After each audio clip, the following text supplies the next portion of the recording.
Today, I'm joined by Zoe, the voice behind Get Good with Horses. I just love the tag name. So, through her online training, she also has a fantastic podcast.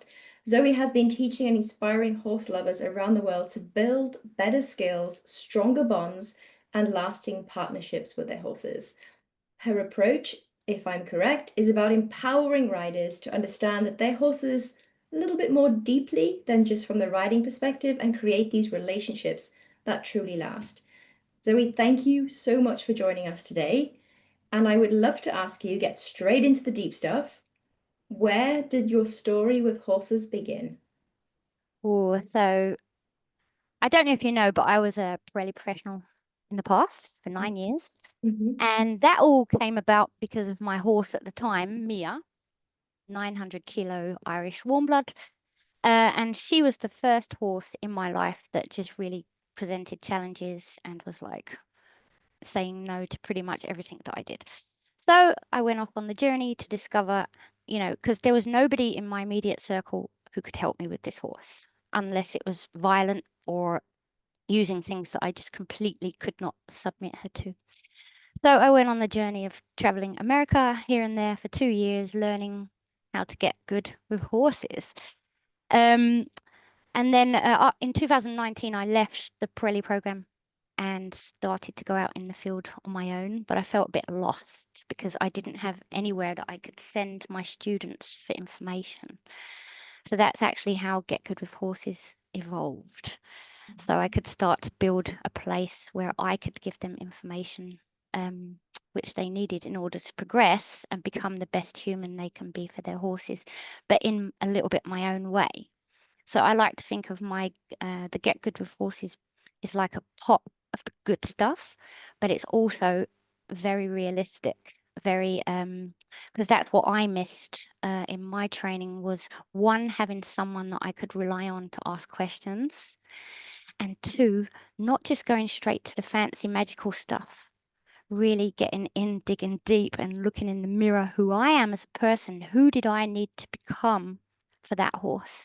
Well, it certainly wasn't the girl that was standing in front of her. I really had to change my mindset, my skill set, and just really learn how to get good. So the Get Good name actually comes from her, in the sense of, yeah, learning everything that I'm now sharing with everybody today through my socials and my platform. I love the way you're straight into it.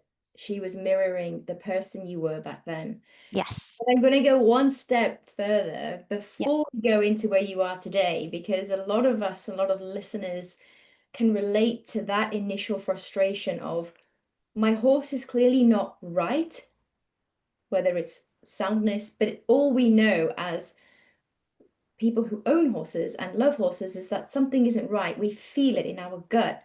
Yeah. When we get told everything is fine, but the behavior is still there, can you share with us that, if you remember, that frustration with Mia originally? Yeah, of course. For me personally, I really was digging deep and in completely an unconfident place. Like, what am I doing wrong? I complete blame, blame, blame. That helped. But one of the things that concerned me the most was during her training, was I hadn't realized at the time that perhaps she was in pain. Okay, so the body was also struggling to be able to cooperate with me and function as a partner. So it was during that process as well that I also invested in body workers, and we did indeed find tightness in her shoulders and stuff like that. And when we start to help her let go of that, because I believe that was linked to the mind and also what I was actually doing with her, the two were clashing. So we had to get my skills better and keep the horse healthy, and that was really a kind of a game changer for me in how I started to look at what I was doing. Does that make sense? Maybe I've gone off rail a little bit there. But Totally, totally. And just to ask you, from the your therapist side, was there specific patterns that kept coming back to why you recognize that, oh, something isn't right here from the body perspective? Or what, do you mind sharing more of us? Because Sure, a lot yeah. of people say to me, well, my body worker has checked my horse and or surely they should be fine. They've had the body worker already, the quick, Yeah. it's had one treatment. Yeah, this is really nice because I'm getting lots of inspiration now for a future sharing. But indeed, at that time, what I've learned to do when I meet a horse is really first assess the face and assess the neck. And what I didn't see or know at that time was the upside down neck. The brachiocephalicus muscle on my horse at that time was so tight. And of course, just like us, if our shoulders are tight, it's going to create tensions and problems in the rest of our body. So not only was her brachiocephalicus tight like a rock, it was overbuilt, and that led, of course, straight into her shoulders. And sometimes when I touched her shoulders, she would not be super happy about it. Do you know what I mean? So that was where the link as well. And of course, in my training, she had a lot of brace in her body. So I had to learn really quickly to learn how to get soft myself in order to bring that softness out in her, in order to have hands that open quickly to release on the slightest thought, even an ear towards me. And it was so, I'll never forget the day, because I just stood there crying, because it was like all of a sudden everything just came together. Not only was she soft, I was soft. We both had this kind of understanding. And from there on, and also at the time, I had a masseuse for her and a chiropractor. And in the end, they were telling me what I wanted to hear. I don't need to see you now unless something comes up. So indeed, there was I would say straight down the middle, 50-50% of it was, how she felt in the world and how she was being trained. And the other 50% was also who she was at that time. So we had to change that and make it better, so to speak. And I know I'm going slightly off piece here, but I'm just following on from what you're saying. So you're working with the horse and you're like, okay, she's feeling better. Like I recognize from what therapists are saying that when I do touch this point of the shoulder, she's showing me some way that she's uncomfortable, the upside down neck. This is all making sense. But what in you, in Zoe back then went, oh, is it me? Am I, Oh, am I, when did that switch happen? Because that's pretty powerful that you're probably taking for granted to the person you are today. yeah, I remember that very clearly. It was 2007, and I went out to the pasture to capture her, and rather than her running towards me because she wanted to come to me to say hi, she ran at me with a charge where I literally had to jump over the fence to get out. And alarm bells are going, oh my goodness, she hates me. It's really like this horse is. And then I heard that she was actually doing that to other people. So that's when the pain thing started to resonate. I didn't know it at that time, but I was like, something's missing here. And the person back then, I didn't have anybody around me to support me. So I was just a sad, miserable mess. And I remember coming home to my husband and I said, that's it. She's for sale. I don't want her anymore. She doesn't want me. And we went to New Zealand for a trip. And then while we was there, my husband encouraged me to continue with the Pirelli training. Just give it one more chance. Just give it a try. Really get in there and really study. And I'm so grateful for that, because that's exactly what I did, and it changed my life. Really, I literally went from someone who worked in an office 5 days a week, 8-10 hours a day, to someone who would dream looking out the window wanting to work with horses, and that actually became my reality thanks to this horse. So does that answer your question? Yeah, Yeah, it's okay. brings up a lot of like feeling in myself as well. And also I often say to people like the horses find you. Sometimes I'll get, oh, can you look out for this kind of horse for me? And I'm like, yeah, I'll keep an eye out. But I also know they're going to find you and they're going to mirror you and they're going to give you the lesson that you need to hear. And it's tough. And Yeah, sometimes it feels, as you beautifully said, like you just want to pack it in. Like you yeah, hear this in all aspects of life, like when you've hit rock bottom and you're just like, I'm giving up. That's it. Yeah.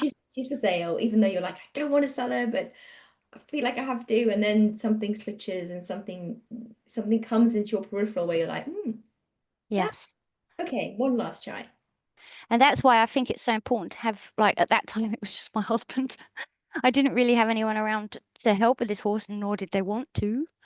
Um, it's important to have the right people around you as well to support you and to just, give it a chance, because at the end of the day, the horses are such intelligent, beautiful animals. I can't put into words even how magical they are. And they're so soft and loyal, they would not hurt us without good reason. And I think what we can do is just at least give 10% of that back. And what I find, unfortunately, is that that's just not the way that people look at horses. Still, we've got a long ways to go. It is changing. Social media, I mean, when I see on my socials just the last 2 months, oh, there's a humongous amount of people out there that are creating a new community of how we look at horses in this other way that's not traditionally trained. But we've still got a lot of work to do, and that's not going to happen in my lifetime, I believe, where we can really make an impact. But, people like yourself who invite me on to the podcast, that's already one extra piece to start putting these messages out there. And I think it's really valuable. One little extra piece I would like to add there, which is entering my mind now, is that, we want to treat the horse with respect and be loyal in return, but it shouldn't be an excuse for lack. Do you know what I mean? Lack of progress, lack of having an excuse. Yeah, my horse stepped on my foot. Blah, blah, blah. It's not about that. I don't want to create an kind of idea that we're all soppy, kissy, smoochy, smoochy, because we must respect the horse as a species. They are, at the end of the day, a horse, and they really are so honest. If we keep our communications and what we're teaching them crystal clear, they give that back. They reflect that back. Horses, from my experience so far, and I'm 50 this year, do not like fluff, and they do not do good on grey. It's got to be black and white.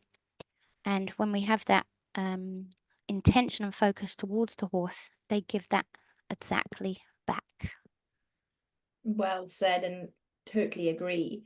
Where do you think we've gone slightly off piece to forgetting this loyalty and honesty with horses? Because many years ago, they were man's best friend. I know the dog's a man's best friend, but they used to go to war. You see these pictures of horses in the trenches, like lying next to Yeah, their that's guy. amazing. Like I can't help but cry whenever I see this because I'm like, oh, How did they do that? like it's there. So where do you think we've, as an industry, gone down this route of pressure, force? Yeah. Even the word control or leader nowadays, I used to think it was leadership. Yeah, I Like, try to stay away from that word now. Yeah, it's funny, eh? be with it, because I think I can't lead this powerful animal, but I'm a partner in it, and I Hmm. can be a better version of me for this animal. So, yeah, I'd love to know your thoughts. Where have we gone wrong? Yeah, I completely agree with you. I think it's to do with around the First World War, when back in that time we were still using horses for jobs. They pulled carriages, they were taxis, they delivered the post. And then, of course, cars came and machinery and stuff like that. So back then, it would only be really the very rich or the military that owned horses, and farmers. And then, even then, the horses were really, they had a job. They were fed, they did their job. They had very few horses with people problems because these horses were fed right and they did things with them. And then, of course, horses started to become pets, and sports evolved, and dressage and show jumping and eventing. Now, I'm not against the sports at all. I just think we need to look at the welfare changes and move with the times, move with what people are really seeing and wanting. So I think, like, if we look at dressage tests back in even not too long ago, the 70s, 80s, it's a very different picture to what we're seeing today. It's like these horses are just designed to have these very mega hyper flex movements, and they fall apart at the age of 8 because they're just meant to move this way. So again, oh, I'm a human, but I just think we are so destructive in the way we do things. And unfortunately, the horse has fallen into that category. But thanks to social media, we can capture that. We can start to say, no, no, no, there is another way. And I don't care if they think I'm a wussy wussy tree hugging voodoo anymore. It used to bother me, but now I think no, because my horse is standing right in front of me and gives me this presence back and gives me this. It's like he's in my blood and thinks my thoughts. I'm like, you can do that. Okay, it might look pretty cool on camera, but you're not really into the horse. You don't really know who horses are. They're just a tool. And what I love now about social media is that people are starting to see that horses are so much more, and there are amateurs out there performing dressage on neck ropes at a much higher level than Grand Prix. And the little bit of the change in the world right there, which is going back to what your question was, is that a lot of people think that when you ride a horse on a neck rope in a collected way, they think it's a trick. But I want to know who was the first person to turn around and say, hey, you must have iron in the mouth, you must have their connection to the bit, and you must have a long leg in order for the horse to carry you in true collection. Who said that? Because the horse already knows how to collect its body. We've just got to learn to sit on that and not get in their way. So there's this uniform idea implanted in our heads through books, through videos, for years and years and years, even on the TV, of what we are told it should look like. But actually, no, it doesn't have to be that way. Let's start looking at the alternative and really putting the welfare of the horse first. Zoe, I think it was the same person who decided to make competition breeches white. Yes. It was Why would we do that? definitely was not a The girl and she worst. was on a period at the time. Yes, the I worst. think it was the same thought process there. Yeah. So yeah, the military, and then we all had people started to have horses as pets, and of course, all the aunts and uncle, or mostly uncles or fathers or grandfathers, started to teach their family members how to do everything on the left, military way, because it was organized, it was quick. And the left side thing, I really try to encourage my students to work with the horse on both sides. The horses get too confident on the left, and then we have to do something on the right side of the horse, and the horse is all wincy and jumpy. We really must get that balance. So there's a lot of traditional things that actually are quite damaging for the horse in the long term. And people are aware of it. They even know it. I mean, the amount of horses I've taught that, they only lunge to the left. And then they're like, I can't get it to go to the right. It's because you never go to the right. You have to, and I give them the tools to start to teach the horse to go to the right. And then the coin drops. Then they start to realize, actually, I put the bridle on the left always, and I put the saddle on the left always, and I get on the horse's back on the left always. So this is a military trained thing.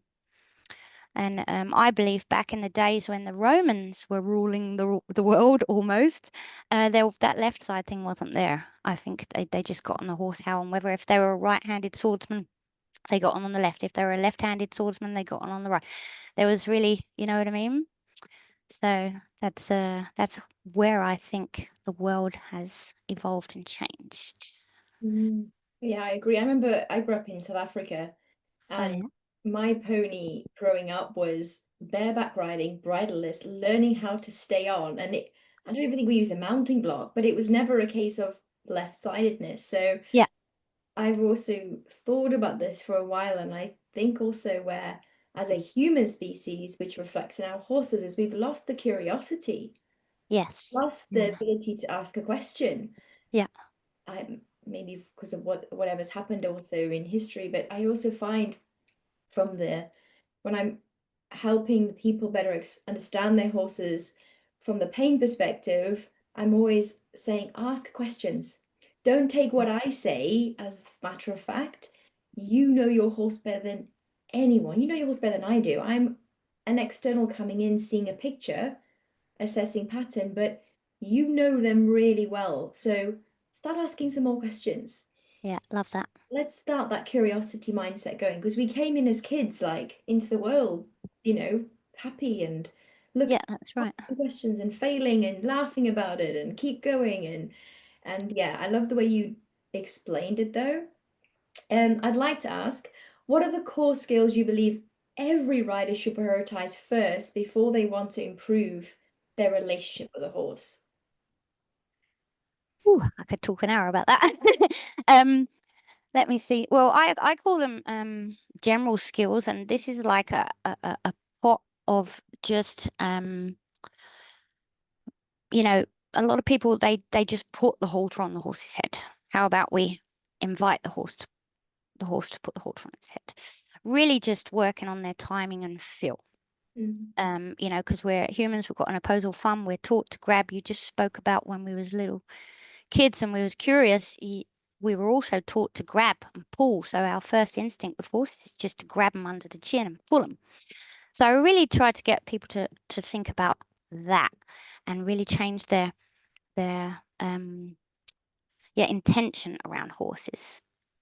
The skills for me that really are paramount actually for the horse to survive safely in a man-made world are teaching them to lead by our side on both sides, left and right, to stop, to back, to move over sideways, to move the hindquarters over, and to move the shoulders over. These are very simple skills. Actually, it takes a little bit of practice, but these skills are already getting our bodies and our motor skills better in order to actually help the horse when it does have troubles.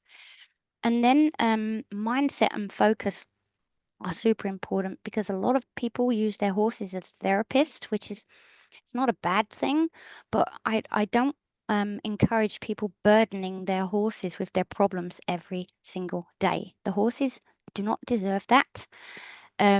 So while I appreciate, and I do that myself, sometimes I've had a terrible day and I've just buried my neck in my face into my horse's neck and had a good old cry, but I'm not going to do that every single day. So mindset and focus is super important. And having, if you admire someone and they've got a way of sharing their information with you, go study it.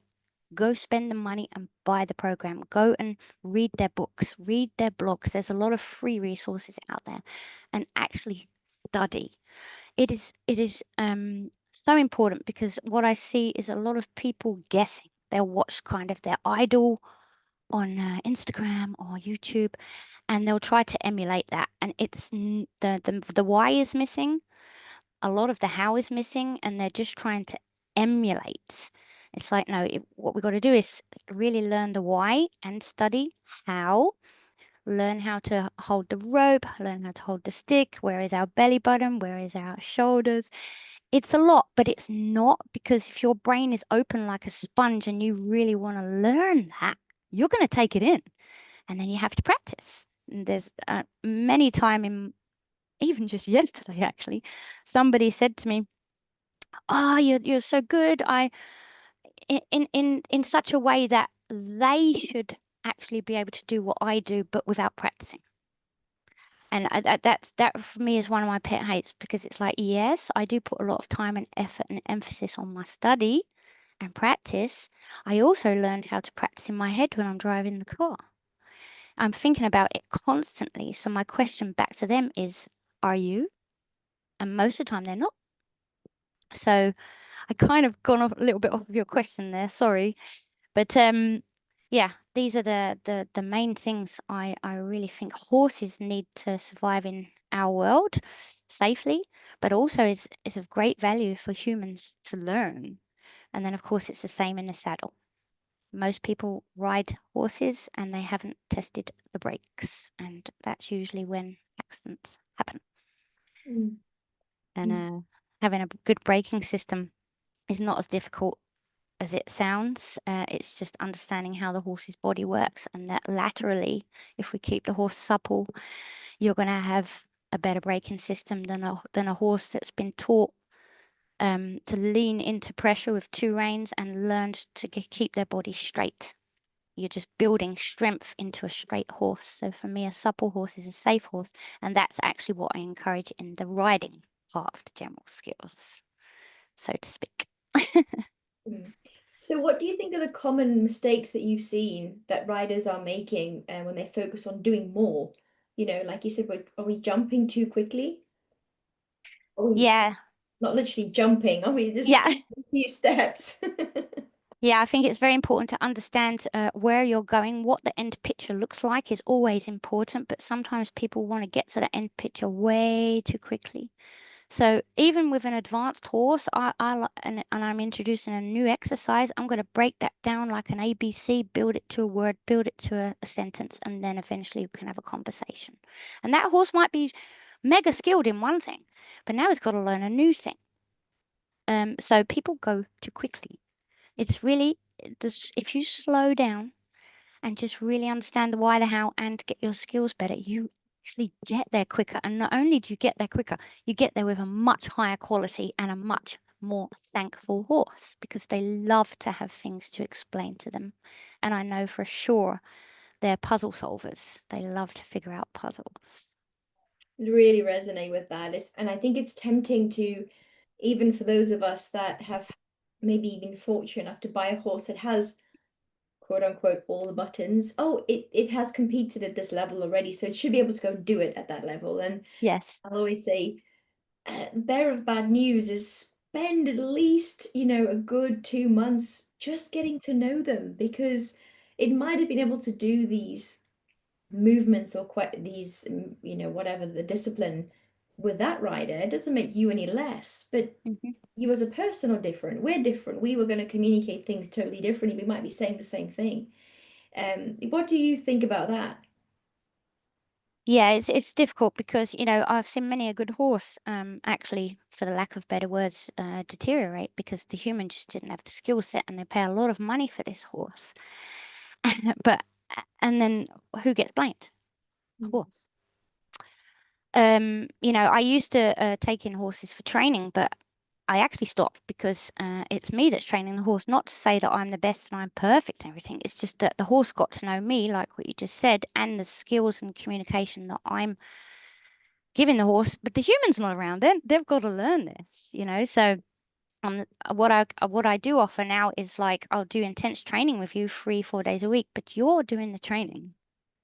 I'm just going to be standing there and helping you because the person has to know what they're doing.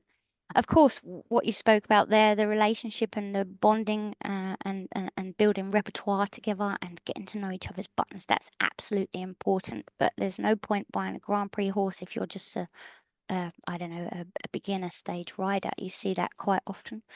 And you also see people that are straight out of the riding school getting their first horse and they have no clue and things go wrong pretty fast. So I always say I encourage them to actually share a horse for a while. Really, 3, 4 days a week, become a carer, learn how they are fed and what it takes, the time to actually really commit to taking care of a horse. Do you want to be outside when it's pouring with rain and there's thunder and lightning? Because I tell you, you have no choice sometimes. You have to do that. And people don't realize the commitment. But saying that, all that said, I can't think of anything more rewarding and more fulfilling than that. I'd much rather be out there in the thunder and lightning than sitting on the couch watching Netflix every night. It's just such a beautiful gift when we're able to do that. Really, I actually have another question to follow on for that, but I'm going to leave it to the end because can you share your journey either about Lenny or Benny? Like, tell us a little bit more about how you've built, because I watched some of your videos, and for those Yeah, who can go see you on Instagram, like the communication, it's looks, first of all, it's non-verbal, which is more powerful anyway, because humans want to talk about everything and you yeah, must be, I must be heard. And we know that these horses can hear us whisper, they can move at a fly landing on them. They're sensitive, they're always there. So do you mind sharing a little bit more personal stories with you and either one of your two horses? yeah. That's really nice. So Lenny is my blood of my blood, and Benny is my heart of my heart, and I tell them that every single day. Um, It's funny because I just thought of something and it's left my head now. Oh, bugger. Doesn't matter. So Lenny, of course, people actually think that I work with him for hours every day, and I just super busy training all the time. I'm lucky if I get to train him 4 hours a week. Sometimes I have 20 minutes a day. I always do the general care, of course, the feeding, the grooming, but we're not mega training hard every single day, especially not the last 5 years since I started the platform. It's just that I did put enough time and hours and work in him between his first year when I got him up until around the age of 9, where I know I can just rely on him. We can do everything together from La Garrocha to working equitation to firing an archery, firing an arrow from his back, cutting cows. I put all this time and effort and went to clinics and traveled across Europe to do that with him. So I know even if I haven't done a working equitation course for 3 years, I can go in there and pick right up where we left off because I explained to him from the ABCs all the way through to the conversation, and the horse will never forget conversation. It's so valuable. Lenny, I knew from the moment I saw him, he was wild. He was just imported from Ireland, and the girl called me to come and help her tame these two Connemara colts. You had Lenny and you had Johnny, which was his half brother. And as soon as I got out of the car, I just thought, wow, oh my gosh. It was like he had a face. I just knew his face from somewhere in a previous life. He had to be mine. So long story short, he became mine, and he had the best of me at that time from what I learned from my Mia, and then more so. He's also been just as big a teacher as she was, in the sense that he is incredibly timid. He's incredibly shy, and you wouldn't think that on camera. But if you look close enough, you will see this character. I have to take care of his confidence constantly, and that's also a very important part about training. Is I don't like it when people promise that you can make your horse bomb-proof. I don't like these promises because it's actually either a lie or they're just teaching the horse to go in shut down. They're not designed to become this brave animal. That's not who they are by design and nature. But what we do is we just build layers of confidence. And that's what I have to do with my Lenny constantly. So even in periods like the summer now, I was lucky if I could play with him, work or train 4 days a week. That's always in the back of my mind, taking care of his confidence and taking care of our bond. Oh, that was it. That's what I wanted to talk about, the voice. So I do use keywords. I have perfect, which means keep doing what you're doing, but don't stop moving your feet.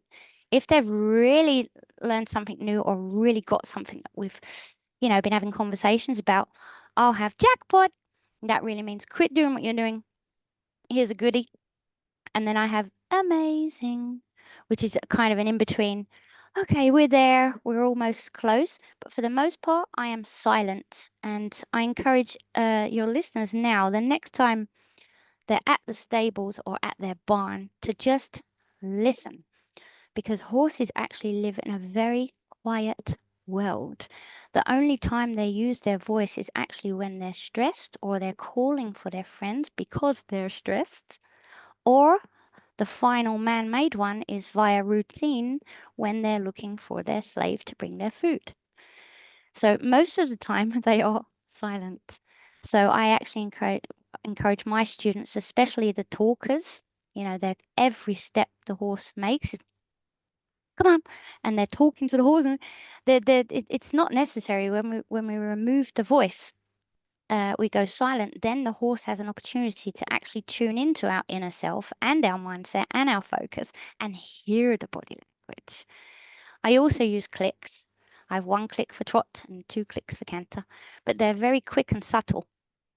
And then I use them more of a reinforcer. So if I've used my energy and used my aid and he didn't hear that through the body language, I'll reinforce with 1 click and it's there.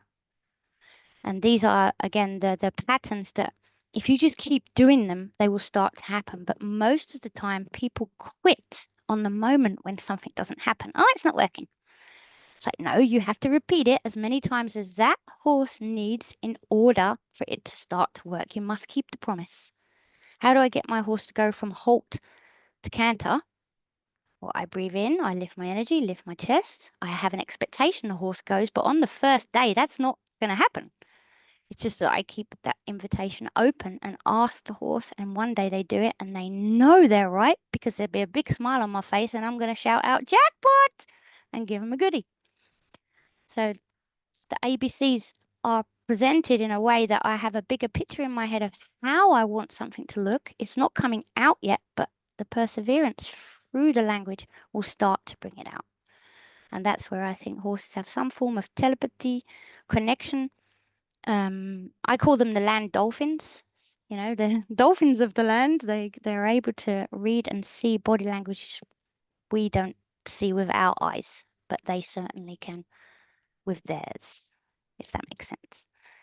100%. And the question I would love to just two questions. One is about you personally with your mindset and approach to being in the state. But the first one is actually, you mentioned he's not very confident by his temperament personality, I'm guessing. Like, Hmm. can you share more about how you knew that? Like, how did you, oh, actually realize that he's not really confident by nature, as in, I'm sure the same would be with humans. Some of us are a bit more extroverted, introverted, not maybe not using the right language here, but how did you know? How did you first get that little bit of insight? Yeah, I mean, he's such a darling. He was absolutely from day one terrified of lead ropes. And then that was when I started to do a bit of digging into his history. So I know he was taken from his mama way too young, 2 months. I have a picture of him in a paddock on his own at 2 months old. Then he was whipped off to market and put into a pen with 6, 7 other yearlings, and they literally super glue sticker to their butts. Super glue, not kids glue, super glue, which literally burns into the skin. He still had scabs on his butt when I took him over. And a kid had apparently set off firecrackers into the pen where they were at market. So he had massive trauma, and then they put them all into a trailer. I think he was with 4, maybe 5 other horses. They take the petition out and they ship them over from Ireland to the Netherlands. And Johnny and Lenny were then brought to a town near me. And the taming process hadn't begun yet. They had halters on with a piece of rope attached where they could just pull them and drag them around. So his first impressions of humans was not very nice. The lady that I bought him from, she went out of her way to really help tame him, but she was having trouble putting a lead rope on. So it was from there I was like, oh, why would he be scared of a lead rope? I don't really know the story why, but it was always when it was in a lateral view by his side. So if I wanted to swing the rope up over his back, he would get so scared, like rabbits in the headlights. So I really had to break that down and show him. Still, sometimes today, if I'm in the ocean with him and the waves come at him sideways, I get that. I can see it. He's like, oh, that's that feeling again. I don't like it. So I'll just turn his nose to the wave and then the lateral movement has gone. But yeah, these were all little, and I did some demonstrations with him, and I knew already on the third demonstrations, in front of a crowd is not for this horse. It's just not for him. He doesn't like the sound of fireworks, and I've really tried to help him with that. But to be honest, the only way I can really train him with fireworks is to actually set fireworks off, and I don't think the neighbors would be very happy with that. I used sounds out of speakers and stuff like that, and applause. I've used every trick in the book to help teach him how to accept the applause, but it's just this trigger again of this trauma where he says, no, no, no, I can't do it. So I've promised him actually that I will not expose him to that anymore because there's certain things in life I don't like, and so I'm not going to do them. So I also want to give the horse the choice. If you're not a demo kind of horse, that's your choice. Benny is something else. I think he's going to be my little future demo king because he's all about being in front of the camera, the bravest little soldier I've ever met. And he's just got this completely different charismatic character about him. So I really want to keep my promises to them in that sense. And Lenny, I did have a carer for a little while, for about 4 months, but I stopped because I saw him start to fall apart. They were there, yeah, I'm going on a trail ride. Yeah, okay, you go on a trail ride, but are you going to take care of him? Take care of his needs? Because it only takes once, and then he's going to start to become this unconfident guy. And that's actually, unfortunately, what started to happen. So it's just me and him. I'm going to promise to take care of him. That's And that's beautiful. who he is as a character. Yeah. That's So, beautiful. It's acceptance for understanding, acceptance, and then respect. I mean, yes. as humans, we also have our boundaries and limitations and traumas and experiences. And I think it's Warwick Schiller that says this about being seen, being felt, being heard, and Exactly. in that space. Exactly that. Mm. Yeah. Love that. When it goes into you as a person, in your mindset, you mentioned earlier about one of the skills that riders can adopt or learn to adopt.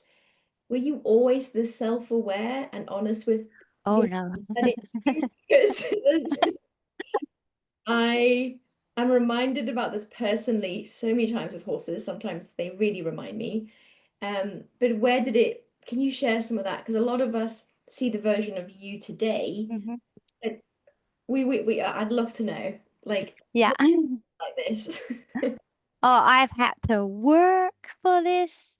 Listen, I'm a hot Irish blooded girl that was raised in London. And I really had to learn how to stick up for myself. And I was always quite shy. The girl that sat in class, and if the teacher asked you a question, my heart would throb in my neck. Literally, please don't ask me. Quite shy.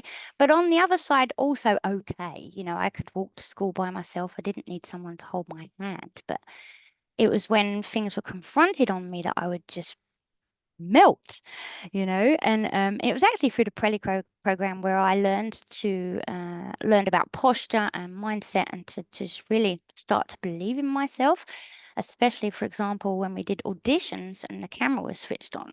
You practice and it was great and the horse was great, and then that camera was on, and then boom, it all fell to poo basically, because your mindset changed and your confidence changed. So my mindset has actually personally evolved from building my self confidence, you know, really getting it to a point where I believe in me. Because if you don't believe in yourself, nobody else will, and horse sure will not. And that was what my Mia taught me, the biggest lessons. I don't believe in you. You don't believe in yourself. So I'm not going to listen to you anymore. So the mindset part is something that has really transformed and evolved. And actually, I would say more so the last 4 years, where I've really always throughout my life delved in and out of self-improvement, self-development books. I love Tony Robbins. I love Mel Robbins. I love all of these gurus who are really there to help us. Warwick Schiller, I'm also a big fan of him because he's a fan of self-development. Um, but it's all again going back to that study part. When I drive my car, you can guarantee 90% of the time I'm listening to a self-development book. I might not hear it all, but my brain will take in the little pieces that I need, and it will be stored, and I can open that drawer when I need it. But I've really had to work hard. I'm also a highly emotional person. I'm also empathetic, so I have learned the hard way, where people have completely taken advantage of my kindness and really, in some of the most awful ways, tried to destroy me. So I'm like, okay, that's happened. What do I need to do to stop that happening again? And again, it's all going back to self. I question myself. I ask, what do I need to do? I need to get my mindset up. I need to learn more about people. I need to learn about characters. I need to learn about self-belief, discipline. Don't have to apply them all. It's just having awareness of them. Highly emotional in the sense that, yes, if my horse offers me something beautiful, I will stand there and cry. And this is frowned upon by some of the greats, some of the great horsemen out there. You shouldn't have emotions like that around a horse. Well, heck yes, this is who I am. I am going to show my horse how much I am impressed and how much I love you for sharing that moment with me. I was even told off for having teary eyes in front of a horse because I found it so beautiful. So there's always this balance to true self and really taking care of your own mindset. And everybody is unique. There are some people that are just too strong, too bullshit, too confident. Well, they need to learn to tame that down a little bit because not all horses like that. And then you've got the little shy, beautiful people, really shy little mice. Their horses are walking all over them and ripping their jackets. So again, that's the self-development and really unique to each person. So I do study. I'm very open. I'm also very aware of changes. So the person I was last year, she's not quite the same as the person she is this year. And I hope only on a more positive path. I also meditate at least 10 minutes every day. And I'm also learned to be very grateful of what is standing right in front of me. Because being an empath, I can very quickly go down the negative thought path. So what I've learned to do is actually stop that in its tracks and try to look around me, what's happening in front of my face, to stay on a more positive track, if that makes sense. But one promise I've always made to my horses is that I will not take that to them. There are many days where I'm too tired, worn out, been working my butt off with 10 different characters that day. I'm exhausted and I just take care of my horses and go home because I don't want to put that tired feeling of me into them. But that's specific because of what I do. If I had a regular 9 to 5 job and what I would then do is, okay, now I'm going to the horses. They're not my therapist. I'm going there to have fun. And I'm really going to progress and learn. Sometimes they've got to be my therapist. That is what that is. But it shouldn't become an everyday burden. It shouldn't be something we put on them. So mindset is super important, and that's a promise that I make to my horses every single day. Yeah, I love the openness there, and I resonate on so many levels with that. I'm sure the ladies listening will resonate as well. And I had a thought when you were talking about the emotional side of you, because I have actually also struggled with that myself. And I say struggled because for many years it was you're too emotional, you know, Yes. you're too, and I come from a very, my upbringing is survival mentality in South Africa. It's quite a harsh way of living there with the crime. So I've realized that I've almost put on a hat when I am in treatment mode. But as I've done this for the last few years, I'm recognizing that, when a shift happens in a horse, I've noticed more and more it happens in the owner. We all end up crying, and then I'm like, oh, stop crying, stop being emotional. And then just what you were saying there about, you were even told by, we don't mention names, gurus don't cry. I'm also wondering, were they male? Because have emotions. Sorry, men also have emotions, but I mean, women have changing hormones. We have fluctuations within our biology. We have Absolutely. these changes that, with the sensitivity of the horses, that, and I'm not a man, so I can't relate. I'm just speaking to what I'm feeling as I'm getting into my 40s. I'm like, I don't think, act, feel the same, look the same from a physical level, which I coupled with getting to a new level. I don't call it an age, I'm reaching a new level. So I'm kind of like, okay, and the changes I'm happening, my horse is going to feel that, my clients are going to feel that, and that comes with some emotion, some weeks, some Yeah. weeks easily triggered. And I love the way you said that. I also would love to know the Zoe that promised herself and her horses that she would never take that therapy to them, like, more than once. I think you said sometimes we do it, we hold our hands up, but more than once or a buildup of it is not okay. How did you make that association, that switch? Did Lenny and them show you, no, that's too much? Or was it something that you consciously said that's not fair? Oh no, this goes back to my Mia again. That's the first thing that jumped in my head. There's lots, but I'm going to go to this one because it's powerful. I wrote a book. It's called The Horse That Broke Two Legs and Survived. It's an award-winning book, and the person that wrote that book, by the way, is not me today. I've really evolved since that person. Not to say that I'm ashamed of the story or anything, but what happened was we found her in the field with a broken leg, and we had to get her down from the field, like almost a 1 kilometer walk, back to the stables. And while I was bringing her back down, the vet was already on their way. And in the end, we got her on the trailer, got her to the vet, saw that the knee was completely chipped off, gone, and her leg was hanging like a like a crab's leg, you could say. And we had three things we could do. One is we could wait for the inflammation to go down and then operate. Two was to operate immediately, and the third was to put her to sleep. So I went for the first option, of which then I also got a second opinion from a vet. And he said, let's just see if it starts to heal. It did after 3 months, and it wasn't very nice. She was in a stable. I explain about that in the book.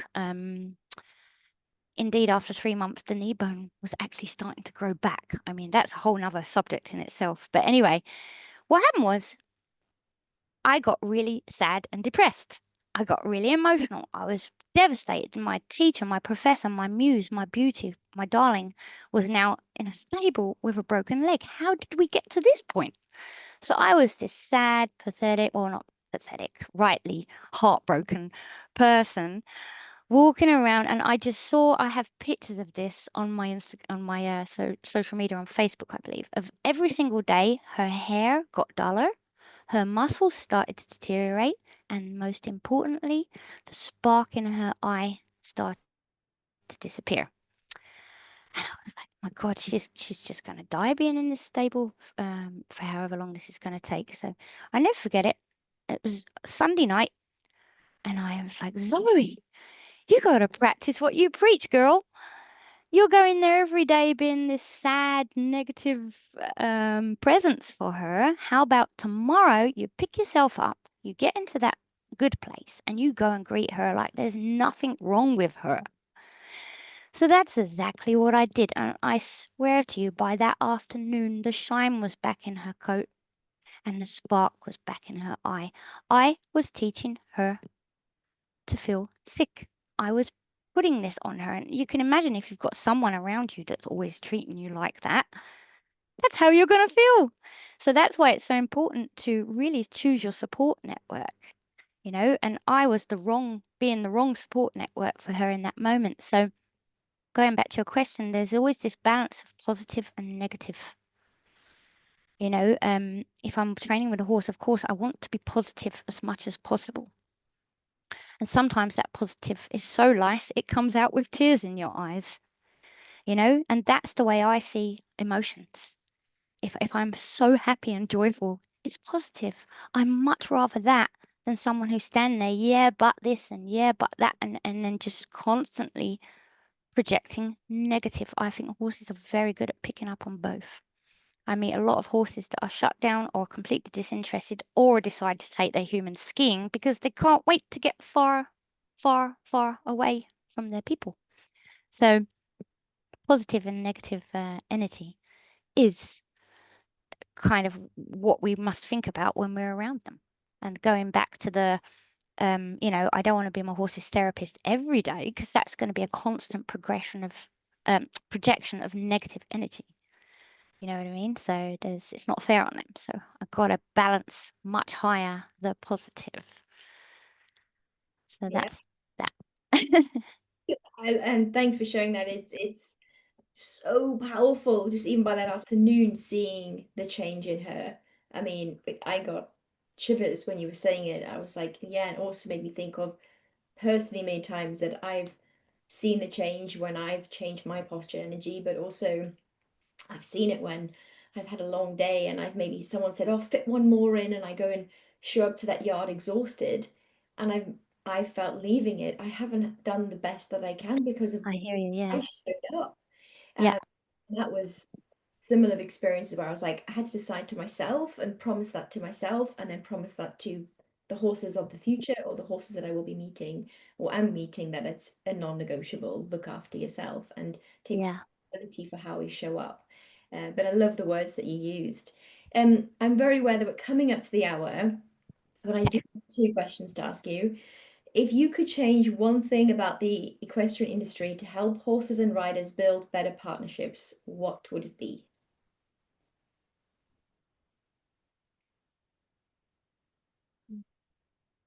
I think horsemanship, good, real good horsemanship starts when ego ends. When we remove the ego of man, it just eliminates so many things that the horse does not require or need in order to be their best self.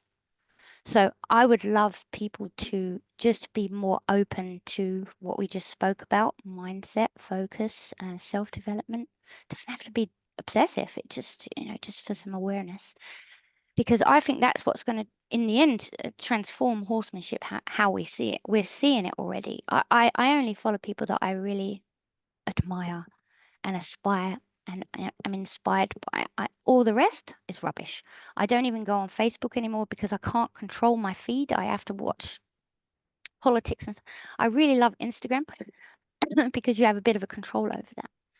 So you are what you feed yourself. Food through your eyes, through your brain, through your ears. So that's where I want to see a change in the horse industry.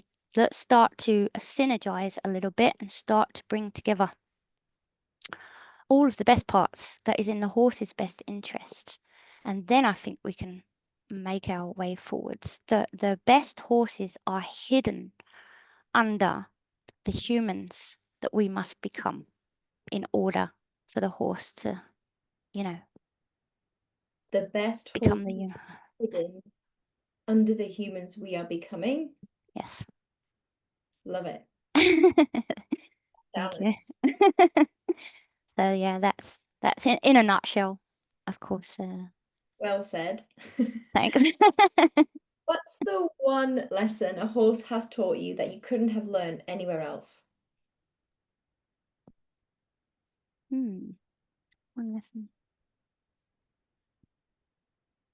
Yeah, it would be my Mia again. Um, she I told you that she used to chase me out of the field, and still after I developed my relationship with her, she was still doing that with other people.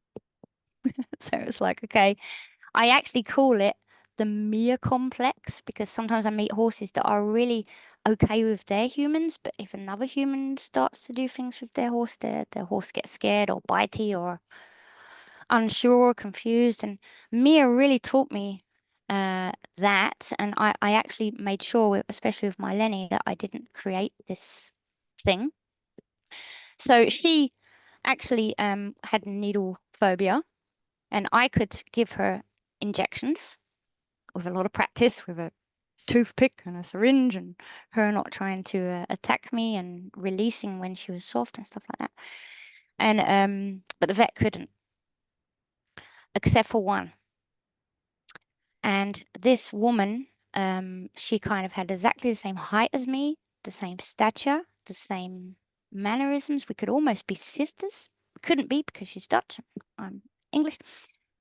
And it was all in her mannerisms and the way, and she just went up to that horse, put the needle in the neck, found the artery, and drew the blood.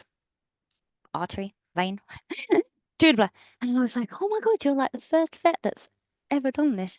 How is this possible? She said, I just didn't really think about it. I just did it. So the horse picked up on yeah, there was no intention behind what she was doing. She was just being. And Mia taught me this constantly about how to be in the present moment, have an expectation, but keep it a little bit tucked away because that can create too much pressure on the horse. So it's these lessons actually that I cannot learn from a book. It's really experience and being open to ask yourself questions. Like you said earlier, people don't ask enough questions. Be willing to fail, be willing to suck for a very long time until you start to get good. That's where the get good is, because I'm not teaching people to get great. I'm teaching them to get good enough, because in the horses world, that's already better than if we are not. Does that make sense? I think I've gone a little bit off of your question.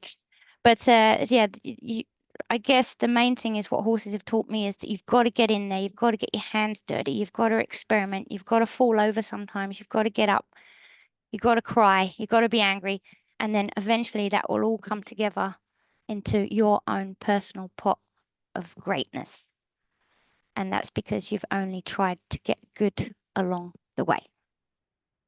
Yeah, thank you so much, and really appreciate what you've shared today, how open you've been, and if people want to find you, where can they find you? Yeah, my tag is at Get Good with Horses. So if you put that in any search engine, you're going to find my platform and my social media pages and my podcast. I'll pop the links in the description below anyway, but just want to say a huge thank you. You're welcome, Nika. Thank you for having me.